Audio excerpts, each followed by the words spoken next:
Saludos. En Mundo 2020, hoy hablaremos sobre Haití. Con una pobreza que afecta a más de la mitad de la población, una pandemia para la que no se sabe si las vacunas alcanzarán para todos, infraestructuras maltrechas tras varias catástrofes naturales, instituciones políticas debilitadas y deslegitimadas y organizaciones criminales violentas que hace tiempo le ganaron terreno al Estado, el país caribeño suma un nuevo elemento a ese trágico panorama, y es el asesinato del presidente Jovenel Moïse en la madrugada del pasado 7 de julio. Para profundizar en el tema, contactamos con el profesor y exdiplomático cubano José Francisco Piedra, miembro de la Cátedra de Estudios del Caribe de la Universidad de La Habana. Un saludo para usted y bienvenido al programa. Sí, muchas gracias, Adriana. Es un placer estar con ustedes. Agradezco a la directora del programa y al Centro Internacional de Política Internacional, el Centro de Investigaciones, de Política Internacional, por tenerme nuevamente en este importante programa. Profesor, antes de comenzar el análisis, le propongo conocer detalles sobre cómo ha vivido estas jornadas la nación haitiana con Anelis Ruiz García, que es corresponsal de la agencia Prensa Latina en Puerto Príncipe. Vamos primero con Anelis, te escuchamos. Cuéntanos cómo es que fue el impacto de la noticia del magnicidio allí en Haití. Sí, Adriana, el magnicidio dejó al país en un estado de shock, en un estado de limbo, con temor a protestas, con temor a un estallido social, especialmente en la capital del país. Pocas horas después, las autoridades decretaron un estado de sitio y duelo nacional, pero prácticamente no hacía falta, las calles permanecían vacías, los vendedores que normalmente compiten con el tráfico y con los transeúntes habían permanecido en sus hogares. Cuando salimos durante esas primeras horas y conversábamos con las personas, nos decían que parecía que habían salido, que estaban en una película, que era ciencia ficción lo que estaba ocurriendo. No entendían cómo un comando extranjero, sin conocer el idioma, sin conocer el país, pudieron superar al menos 3 puntos de control en el camino hacia la residencia presidencial, entrar y asesinar al presidente sin que interviniera la Guardia de Seguridad. Es una pregunta que todavía hoy ni las autoridades policiales ni las judiciales pueden responder qué sucedió. Después hubo amenazas de protestas de las bandas armadas que organizaciones sociales asociaron todo el tiempo con el presidente Jovenel Moïse, y luego un aviso de Pejiloc. El Pejiloc fue una operación en 2019 impulsada por la oposición que bloqueó la capital, que detuvo el acceso a productos básicos como el agua, como los alimentos, y ha tenido una gran repercusión en el país, por supuesto. Ese aviso hizo que las personas compraran de manera compulsiva todas las cosas que podrían, porque no se sabía qué iba a suceder. En medio de todo esto estaba la crisis del combustible, que se agudizó desde inicios de junio, cuando bandas armadas comenzaron a enfrentarse en la entrada sur de la capital. Esto provocó que más de 15,000 personas huyeran de sus hogares. Esta crisis aún no ha terminado, tampoco la del combustible, pero poco a poco ha vuelto a la normalidad el país, y de manera cauta han comenzado a tener lugar determinadas manifestaciones de solidaridad con la familia presidencial. Miles de personas se manifestaron en Trudunor y Port-de-Paix, que son los lugares de nacimiento de la pareja presidencial. También aquí en la capital colocaron una ofrenda floral frente al Palacio Nacional. Se manifestaron en la entrada de Pelerín 5, que es la que da acceso a la residencia presidencial, pero todo de manera cauta, porque también hay que recordar que Jovenel Moïse fue un presidente impopular que enfrentó masivas protestas antigubernamentales desde mediados de 2018, que también tomaron fuerza especialmente en 2019 y en 2020, y que sus opositores lo señalaban como autoritario, como destructor de las instituciones estatales, y también lo salpicaban en un caso de malversación de fondos públicos. Muchas gracias, Anely, por estas impresiones. Más adelante volveremos contigo porque ahora sí vamos a dar paso al diálogo con el profesor Piedra. Y para comenzar, profesor, creo que sería imprescindible ubicarnos en los antecedentes históricos de Haití, una nación que se independizó hace 217 años, fue la primera de América Latina en lograrlo, pero es hoy la más pobre de la región, con altos niveles de violencia, inestabilidad política y donde ahora tuvo lugar un magnicidio. ¿Qué factores propiciaron el actual contexto económico y sociopolítico al cual se refería la periodista? Sí, bien, yo pienso que ante todo nosotros debemos contextualizar de qué país estamos hablando.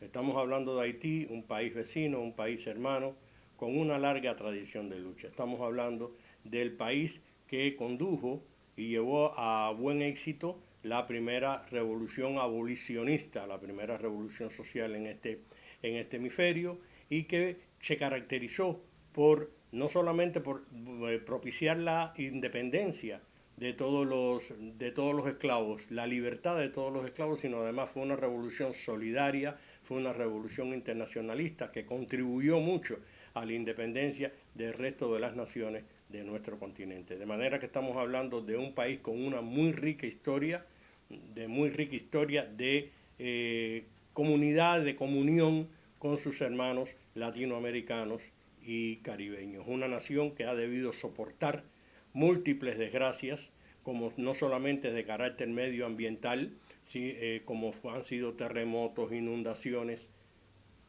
una epidemia de cólera inducida y sucesivamente toda una serie de desgobiernos que han propiciado múltiples confrontaciones internas y han propiciado incluso intervenciones militares extranjeras.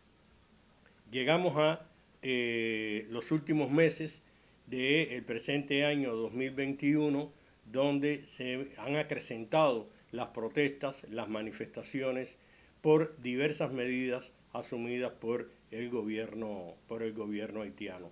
Entre ellas se pueden mencionar que las protestas por la pretendida alza del precio de los combustibles.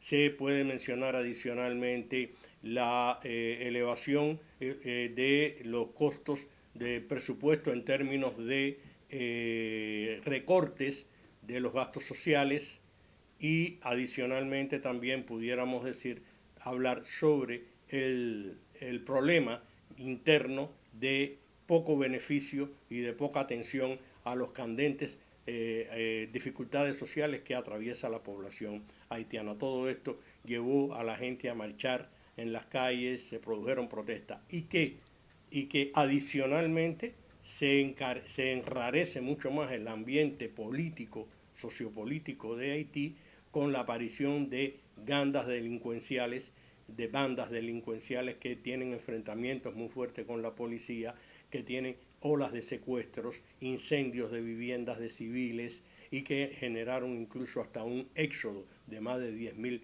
habitantes de Puerto Príncipe, la capital haitiana, hacia otras zonas del país, incluso hacia el exterior. En este contexto tan delicado y de prácticamente una muy débil gobernabilidad, se produce el magnicidio del presidente Jovenel Moïse.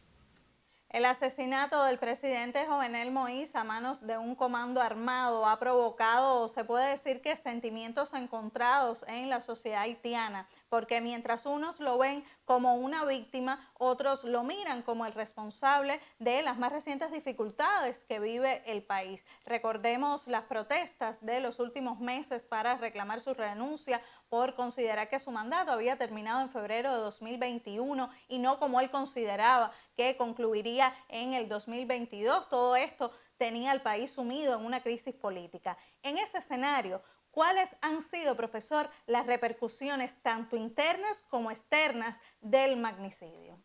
Primero que todo, yo creo que habría que mencionar que la reacción interna me llamó poderosamente la atención. Un país que durante meses, yo diría que incluso años, como ya mencioné, había estado sometido a una situación de convulsiones políticas fuertes, que el magnicidio haya generado una reacción muy de unión, muy de unidad, muy de soberanía de entre los haitianos, que incluso muchos de ellos contribuyeron, una importante parte de la población contribuyó a la captura de los mercenarios que llevaron a cabo ese cruento hecho, y adicionalmente, y sobre todo porque pienso que se motivó el espíritu de unidad dentro del pueblo haitiano en evitación de una intervención militar.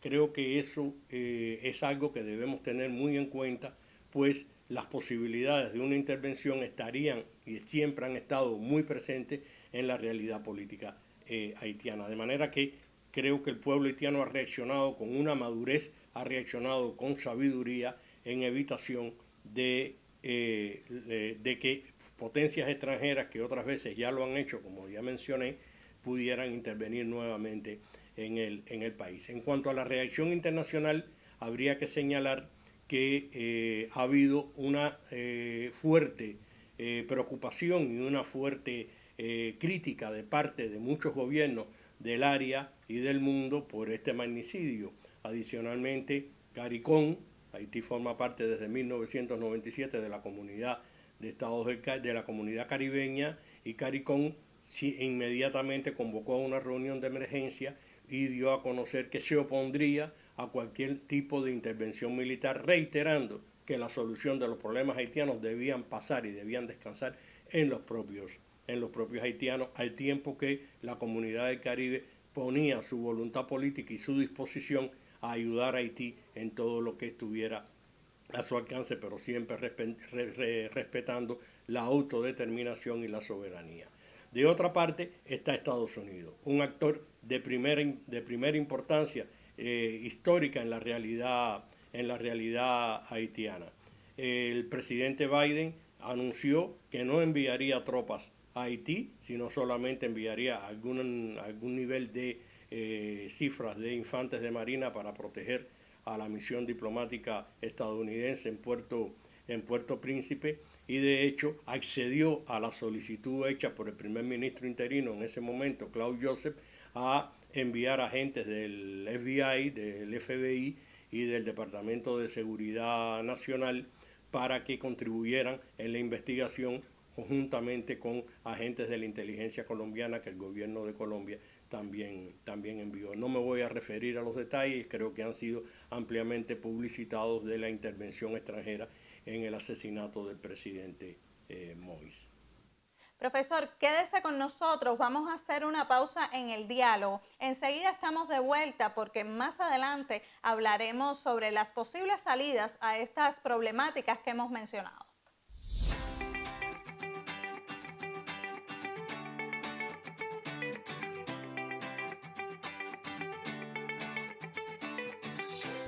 Hola, ¿qué tal? Bueno, no estamos en un espacio deportivo. Vamos atrás en el tiempo. 35 años de Cubavisión Internacional, pero hace 28 que trabajo en este canal.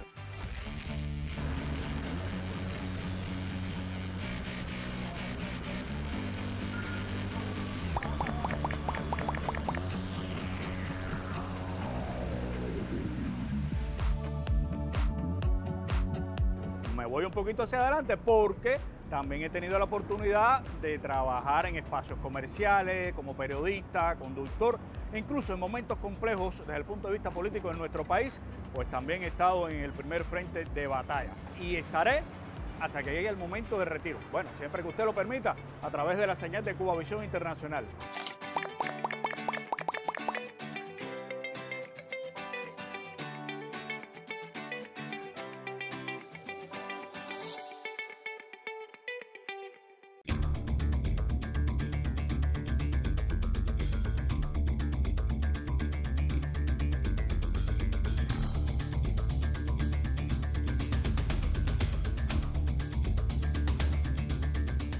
Estamos de vuelta en Mundo 2020. En la emisión de hoy hablamos sobre Haití y de inmediato vamos nuevamente hasta Puerto Príncipe con Annely Ruiz García, corresponsal de la agencia Prensa Latina. Annely, cuéntanos cuál es la situación actual allí. Se habla de un contexto de inestabilidad política. Haití ya estaba en crisis sistémica, económica, política, social, institucional antes del magnicidio. En el Senado solo estaban activos 10 legisladores de un total de 30 y sin Cámara de Diputados. En enero de 2020, el presidente Jovenel Moïse cesó ese cuerpo sin realizar elecciones.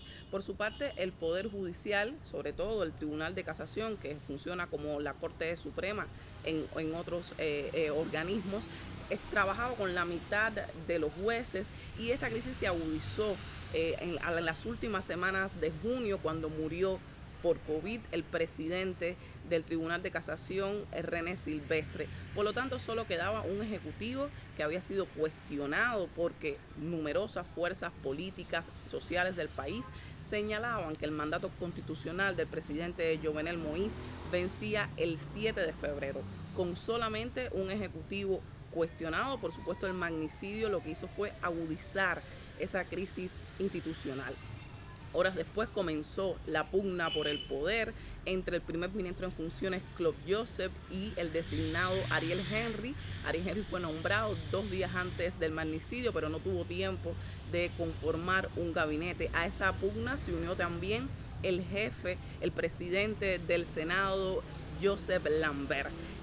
Esto concluyó con un espaldarazo de la comunidad internacional que alentó a Ariel Henry a continuar y completar su gobierno, lo que por supuesto levantó numerosas críticas de los sectores de la oposición y de las fuerzas nacionales por la marcada injerencia de la comunidad internacional, una injerencia que puede ahora rehacer el cuadro no solamente político, sino económico del país. Y en estas condiciones es que está ahora Haití.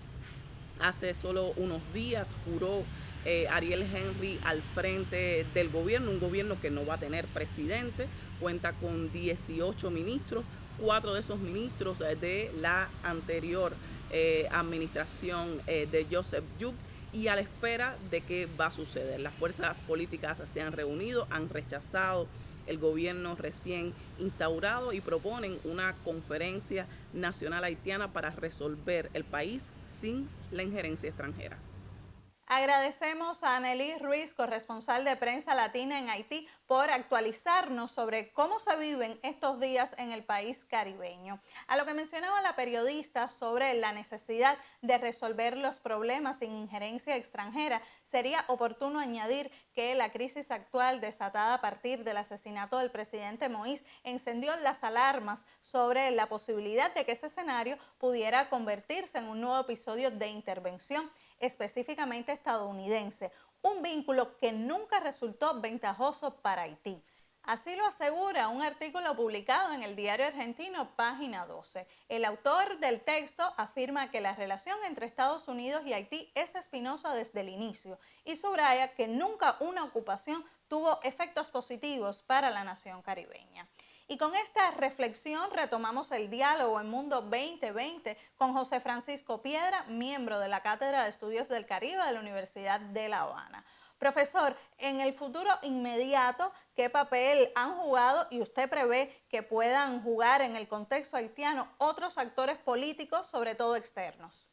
Bueno, pienso que, como ya mencioné, CARICOM ha expresado reiteradamente su disposición a ayudar en todo lo que esté a su alcance y en todo lo que el gobierno haitiano le solicite. De entrada hay que afirmar que líderes de CARICOM han afirmado que el gobierno haitiano no ha solicitado en lo absoluto ningún tipo de ayuda de carácter defensivo, de carácter de envío de personal militar caribeño o fuerzas de defensa a Haití. De manera que es un planteamiento que está vigente, que está en correspondencia con la línea tradicional que el CARICOM ha seguido y sobre todo previendo que no se produzcan nuevos hechos de violencia, nuevos hechos de confrontaciones internas. CARICOM ha hecho un llamado importante a la paz interna y confía en que la solución hallada por los propios haitianos a partir del nombramiento del nuevo primer ministro, Ariel Henry, pueda contribuir a la pacificación del país. Por otra parte, ya mencioné el rol que debe jugar que está jugando Estados Unidos. No podemos dejar de mencionar la existencia desde el año 2004 del llamado Core Group. Este es un grupo formado por representantes diplomáticos de Estados Unidos, Alemania, Gran Bretaña, la Unión Europea, la OEA, Brasil, y que a partir del 2004, en que se produce la salida intempestiva de Aristide del panorama político haitiano y que lo obligan a salir hacia la emigración, es un grupo que muchos analistas consideran que es el que realmente tiene las riendas del poder dentro de Haití. En cualquier caso, la presencia extranjera siempre ha estado presente, desgraciadamente, en Haití, y serán los propios haitianos los que deberán enfrentarla y deberán asumir y encontrar sus propias soluciones. ¿Y la OEA qué papel podría desempeñar? Gracias, Adriana, por recordarme este elemento. El papel nefasto que ha jugado la OEA lo sigue jugando en Haití, sobre todo su secretario general, que está totalmente deslegitimizado, incluso delante de los ojos de los propios caribeños, de los demás países del Caribe, pero la OEA es el peón a través del cual también los Estados Unidos podrá hacer valer sus pretensiones actuales en la actual coyuntura política que vive Haití. Realmente no podemos esperar nada bueno de lo que haga la OEA y, sobre todo, repito, su deslegitimado secretario general en la actual coyuntura política de esa vecina nación. Y ya para finalizar, profesor, en su opinión, ¿cuáles podrían ser las vías más efectivas de solución de la problemática haitiana desde una perspectiva de gobernabilidad y sostenibilidad en las presentes circunstancias del país? Mira, Adriana, yo creo que básicamente, y lo he estado a lo largo de esta intervención, he estado reiterando que la solución del problema haitiano tiene que venir y tiene que ser encontrada por los propios haitianos sin intervención extranjera. Algo que la historia ha demostrado que ha sido muy difícil, un país que ha sometido, como dije al principio, dictaduras militares, además de toda una serie de desastres naturales y una muy fuerte confrontación interna entre los distintos sectores que conforman esa sociedad. Pero yo creo y tengo confianza en que el pueblo haitiano sea capaz de encontrar solución a esta difícil coyuntura por la que está atravesando. De hecho, ya han expresado, y el nuevo primer ministro que asumió recientemente ha expresado su voluntad y su disposición de negociar y conversar con todos los sectores que de una manera u otra han estado opuestos a la administración del asesinado presidente Moïse para encontrar una salida. Estamos hablando de un país de una gran capacidad de resistencia, estamos hablando de un país de una gran capacidad de resiliencia, a pesar de todas las dificultades, tanto políticas, humanas, como medioambientales que ha tenido que sufrir Haití. El pueblo haitiano se ha recuperado, sigue defendiendo su derecho a existir, sigue defendiendo su derecho a ser una nación libre, soberana e independiente, y creo que esos atributos deben ser y van a ser muy bien defendidos por los más importantes sectores de la sociedad haitiana. No olvidemos que estamos hablando además de un país de una gran cultura, un país que desgraciadamente se habla muy poco de eso, siempre se presenta Haití como el país más atrasado de Europa, de América Latina y uno de los más atrasados del mundo, pero Haití cuenta con una riqueza cultural enorme que ha sido reconocida no solamente por Cuba y por los grandes intelectuales cubanos como nuestro Nicolás Guillén y otros, pero también por otras grandes celebridades culturales, intelectuales de la humanidad. Por tanto, creo que hay un germen de soberanía, hay un germen de independencia que deberá contribuir a que el pueblo haitiano una vez más se recupere de este lamentable suceso del magnicidio del presidente Moïse y que siga buscando las vías de lograr su definitiva encauzamiento hacia la mejoría económica y social de esa nación. Muchísimas gracias, profesor, por compartir sus opiniones acerca del panorama actual de Haití y los posibles escenarios que pueden tener lugar. Por hoy nosotros nos despedimos. La próxima semana regresamos para juntos mirar al mundo con 2020.